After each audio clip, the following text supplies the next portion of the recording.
Episode 2 of My Hero Academia Vigilantes has been released, and I'm here to do my breakdown and review of this episode, talk about the new reoccurring characters that we're going to be seeing this season, as well as some more character development for what Koichi is going through, as well as establishing the dynamic between the three main leads. All of this and more is going to be discussed in this video, so stay tuned because we're about to jump right into it. Hey guys, how's it going? It is your boy, Manga, and I'm here to, once again, talk about the most recent episode of My Hero Academia Vigilantes. There's a lot that I really need to go over in this chapter, from cameos and references to other superhero medium, to just referencing what we've gotten in this episode with the previous episode. All that and more is what we're going to be talking about in this video. And if you'd like to see more of my content, breakdown, and reviews of My Hero Academia, subscribe to my YouTube channel. I like to talk about My Hero Academia, especially Vigilantes,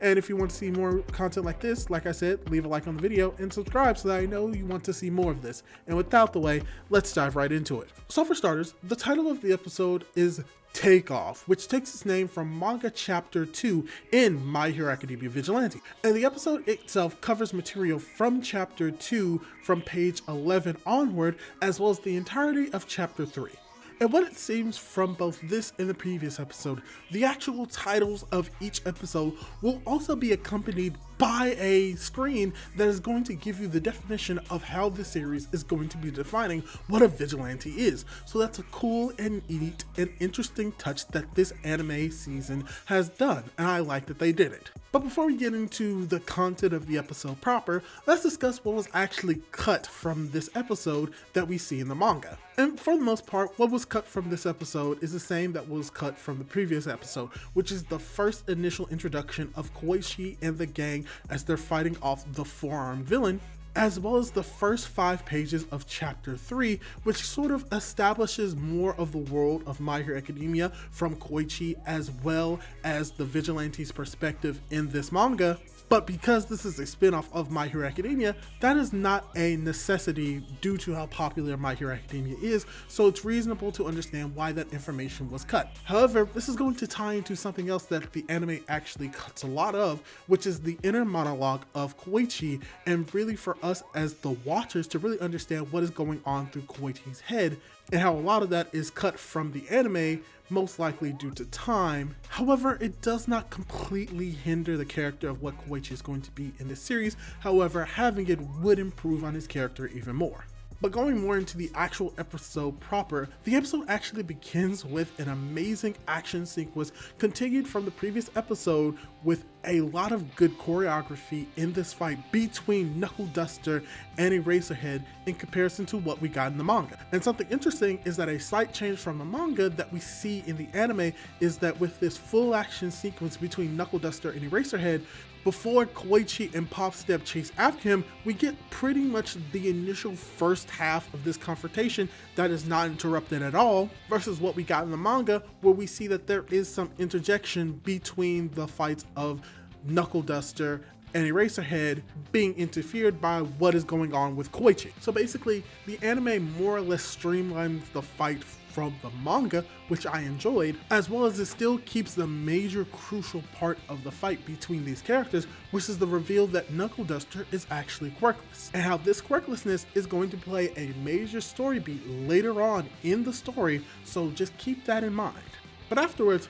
we get to see what happened with Koichi and Pop Step as they begin chasing after the businessman, as they are eventually confronted by the bullies they saw in the previous episode, to which we do not get their names in this episode, but the main one with the spikes is actually Soga, and he is going to be playing a reoccurring role later on in the series alongside his 2 lackeys. But yeah, we see that he attacks Koichi in the anime, very much like how he does in the manga. However, they cut him actually injecting Trigger into his body as we saw in the manga, which is cut from the anime. However, the anime still contains the scenes of Knuckle Duster beating down these villains with a brick, as well as having Eraserhead coming and actually capturing Soga in this moment as well. And as well as this episode, very much like the manga, we have Popstep chasing after this businessman villain as she's pushed into him by the flying lizard man. And we see that this individual has a trigger drug hidden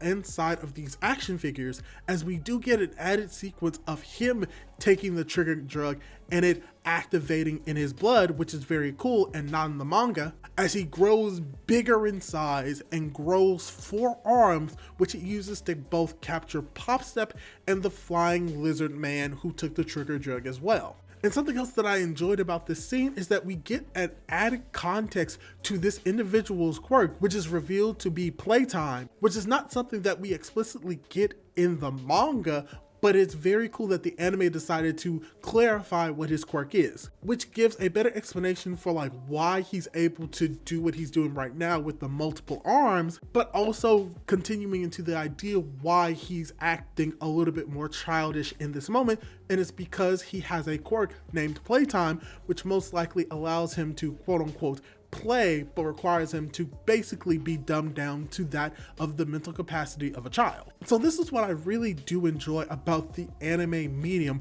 being able to add and expand upon things that we get in the manga or the main source material and really adds to it. But as we get this giant villain attacking and destroying the city and the civilians reacting to it, Knuckle Duster comes in to attack, which causes Popstep to be freed from the monster's grasp. But because she's unable to use her quirk in the midair, it allows for Koichi to act. And this is very great, because with this moment, we get to really understand who Koichi is as a character, and how the reference from the previous chapter about how he wants to fly is very much in reference to him wanting to be a hero, but him believing that he's unable to do so, which also ties into what we saw with the previous episode where he was hanging around Knuckle Duster, even though he said that he didn't want to be his student, but yet calls him master in this episode, really accumulating into who Koichi is at his core, and eventually allowing him to act upon his desires to be a hero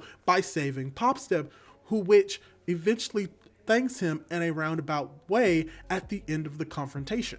But unfortunately, Koichi almost dies in this sequence, but luckily enough is able to use his quirk Slide and Glide to pretty much imitate what Knuckle Duster did in the previous episode, to which he is later praised by, really showing how he's able to learn something actually from Knuckle Duster besides just knowing how to beat people to a pulp. But at the end of this confrontation, luckily enough, Eraserhead comes into the scene and is able to restrain the villain, where we get a fun interaction between the characters, really establishing their dynamic as a team, as well as a good interaction between Eraserhead as well as Knuckle Duster, which is going to be built upon later on for what Knuckle Duster is potentially going to do towards the end of the season with what he says to Aizawa in these scenes. And that's pretty much the end for the first half of the episode, to which we also get some very neat bumpers that would be commercial breaks, where we see both Popstep as well as Koichi as these bumpers as we get the title of the season and the series,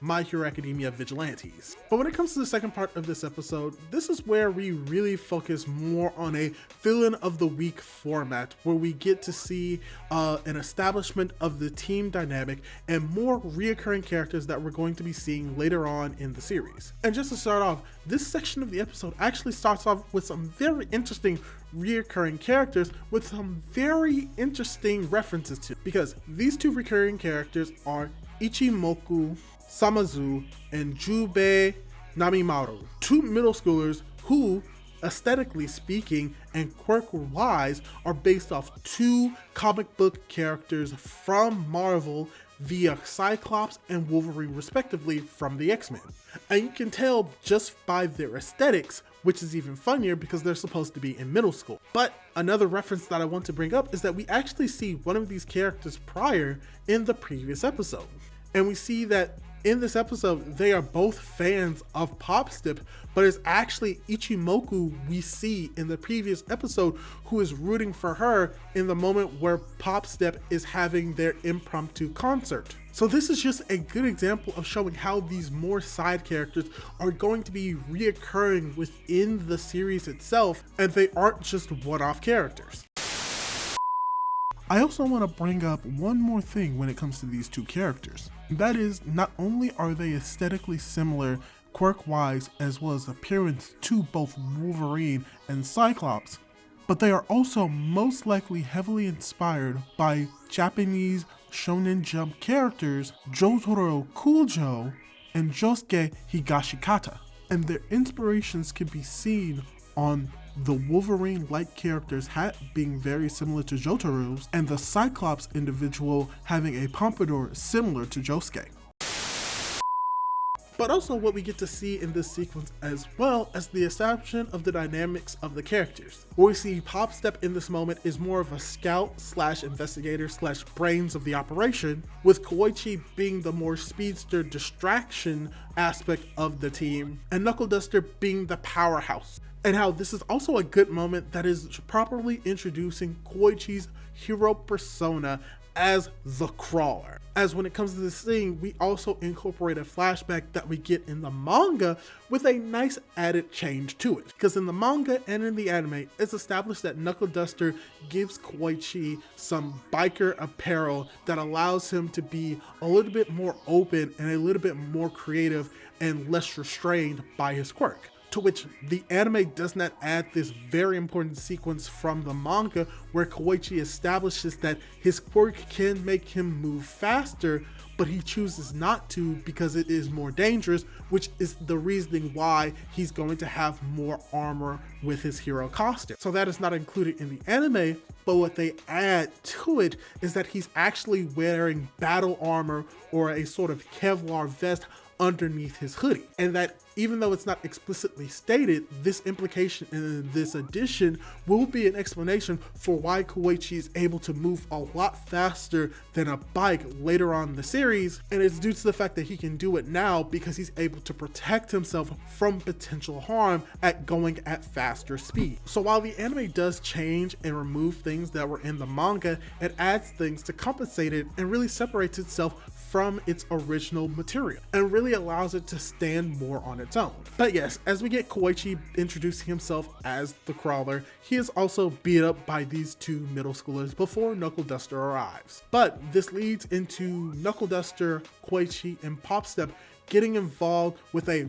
rock hard trigger drug using instant villain, and through a combination attack between Koichi and Knuckle Duster is able to put him down and save the day while also rescuing the little baby that was thrown into the lane of danger. And like I said, with this, the episode's purpose is to really show how well these three individuals are able to work as a team, as well as with this ending part of the episode, we see that they actually combine the ending scene of chapter 2 with the scene announcing who they are towards the end of chapter 3 to the people that they just saved. Which I really like how they're able to intertwine the chapters to move a little bit more fluidly in the anime that could not necessarily be done in the manga,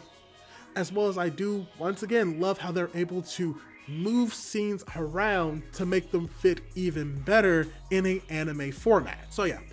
very great when it comes to the adaptation, able to change things around and make it its own. But luckily enough, what didn't change is the running gag that we're going to be getting in My Hero Academia Vigilantes of Koichi's hero name being misinterpreted and mispronounced as the Crawler instead of the Crawler. So I'm glad that they were able to keep that in the actual anime. Also, something else that I want to put up is a also very cool reference that the anime didn't have to do. Because, as I said, Ichimoku is a reference to Cyclops from the X-Men. However, in this anime sequence, we get to see the username on Pop's phone and that his username is Summers, Summerz, which is a reference to Scott Summers, Cyclops from the X-Men. So we have an additional reference for the X-Men character in this anime of My Hero Academia Vigilantes, which I love. And just to wrap up the video and this part of the episode, for the most part, ends with the reveal of another and the final reoccurring character of this episode for this series of My Hero Academia Vigilantes, being none other than Sansa the cat, as well as Nomasa Tsukachi. And what's very important is that he's going to be playing a crucial role as a pseudo-antagonistic foil to the Vigilantes, while also developing him as a character, as well as his interactions with other characters that we're going to be seeing later on in the series. But yeah, that's my breakdown and review for this episode of My Hero Academia Vigilantes. I think that this episode is pretty much on par with the previous episode when it comes to animation, music, aesthetics, background. It is very consistent and it's consistently well done. The action was good. Everything about this was great. I can't wait to get the more action-heavy manga chapters that is going to be coming very soon, as well as the introduction of even more reoccurring characters who are going to be amazing for this series. But let me ask you this, what did you think of the episode? Did you like it? Did you dislike it? And was there anything that I missed that you spotted in this episode? Leave your thoughts down below, and once again, don't forget to subscribe to my YouTube channel for more content like this. Do all that cool jazz, and hopefully I'll be able to catch you in my next video. Goodbye!